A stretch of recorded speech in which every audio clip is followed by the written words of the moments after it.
देखिए,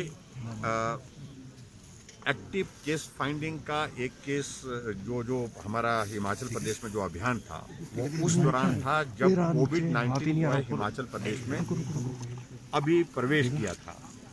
और उस वक्त हमारा फोकस था कि हम हिमाचल प्रदेश में उन लोगों को आइडेंटिफाई करें जिनको कहीं थोड़ा बहुत भी अगर सिम्टम है उनको जो है तुरंत जो है टेस्ट के लिए बोलें, आग्रह करें स्वास्थ्य संस्थान में जाने के लिए।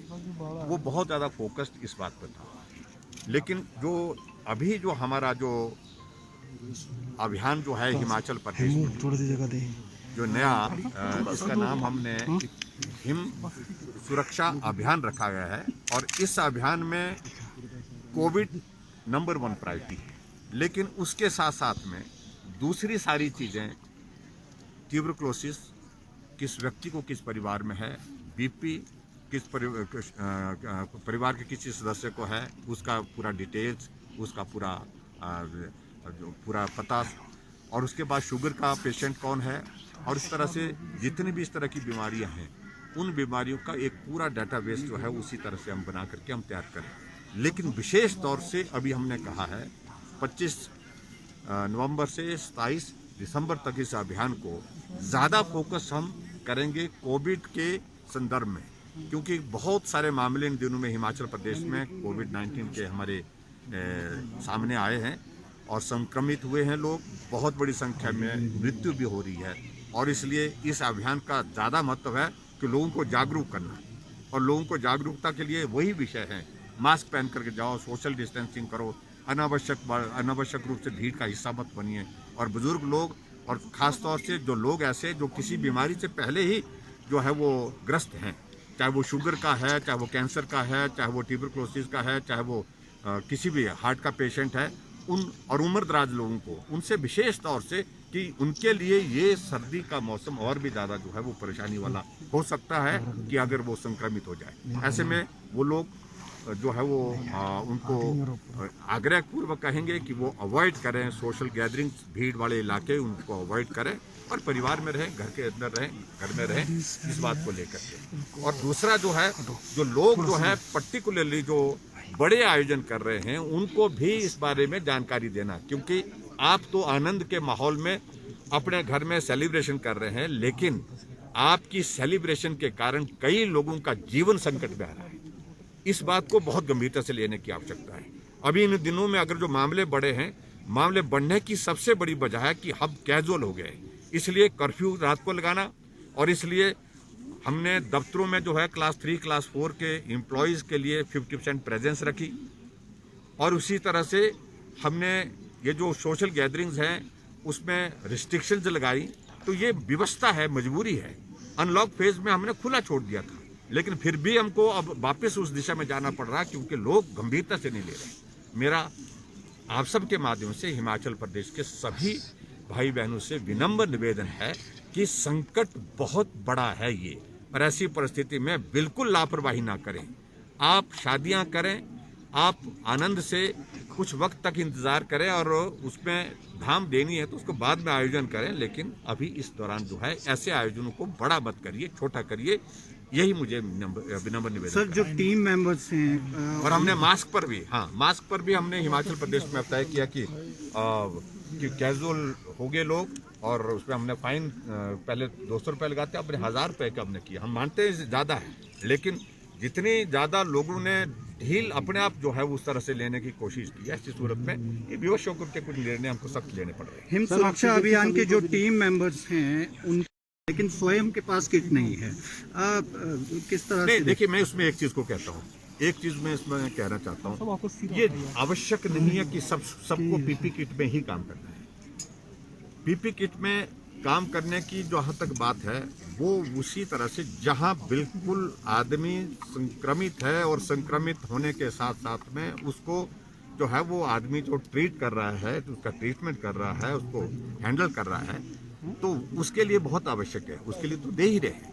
लेकिन इसमें जो सावधानियां बरती हैं, मुझे लगता है मास्क पहन करके जाना, सैनिटाइजर का इस्तेमाल करना, हाथ बार बार धोना, और उसके साथ साथ में जो है वो ग्लव्स पहन करके ये काम करना, ये ऐसी कुछ एक सावधानियां हैं जिनके कारण एक आम आदमी चाहे संक्रमित व्यक्ति भी है उससे भी संक्रमण से बचा जा सकता है।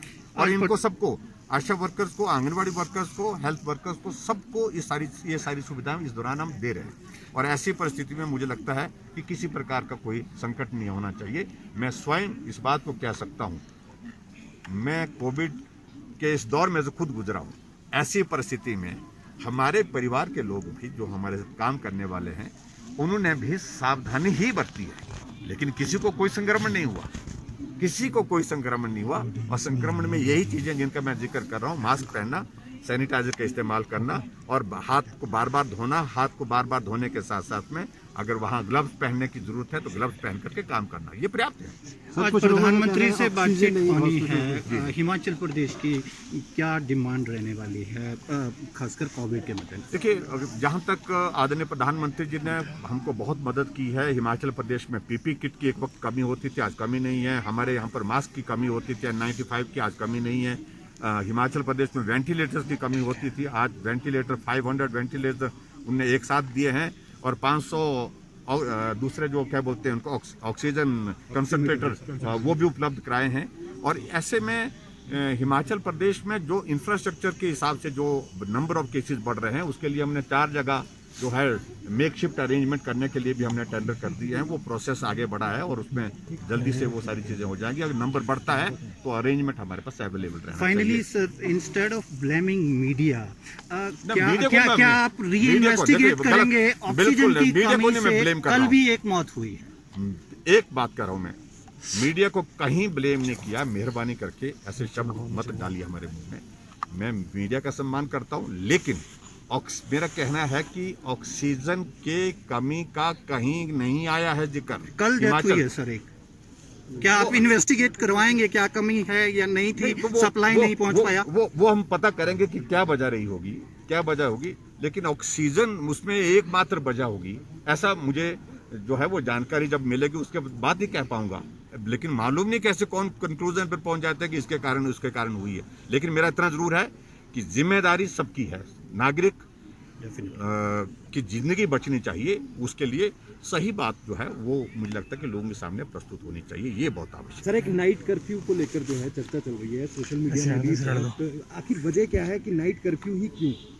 मैसेज क्या है इसके पीछे, क्या है नाइट कर्फ्यू? देखिए, नाइट कर्फ्यू के बारे में बड़ा स्पष्ट किया है मैंने। कंफ्यूजन मालूम नहीं मुझे कहाँ हो रहा है। ये हमने कहा कि आजकल ये जो आयोजन हो रहे हैं दिन में खुले में होता है, सोशल डिस्टेंसिंग में हो रहा है, तो तब भी हम इस बात को मानते हैं कि खुले में हो रहा है। रात को खुले में होना संभव नहीं है। हिमाचल प्रदेश में टेम्परेचर बहुत डाउन चला गया, पहाड़ी राज्य है, बर्फ पड़ चुकी है कुछ जगह। ऐसे में जो भी आयोजन हो रहे हैं शादियों के या दूसरे कार्यक्रमों के, वो आयोजन घर के अंदर हो रहे हैं, कमरे के अंदर हो रहे हैं, हॉल के अंदर हो रहे हैं। जब हॉल के अंदर एक भी संक्रमित आदमी होता है और लंबे समय तक ये हमारी जो है ये सारी एक्टिविटी चलती है, रात भर जो है हमारी नाटियाँ चल रही हैं, वो डीजे चल रहा है, उसके कारण सब जगह से जो रिपोर्ट आ रही है उसके कारण संक्रमण में ग्रामीण क्षेत्रों में बहुत ज्यादा बढ़ोतरी हुई है। ये एक कारण है जिस कारण को मुझे लगता है कि समझने की आवश्यकता है और इसका सही प्रस्तुतिकरण जो है मीडिया के माध्यम से मैं विनम्र आग्रह करूंगा इसको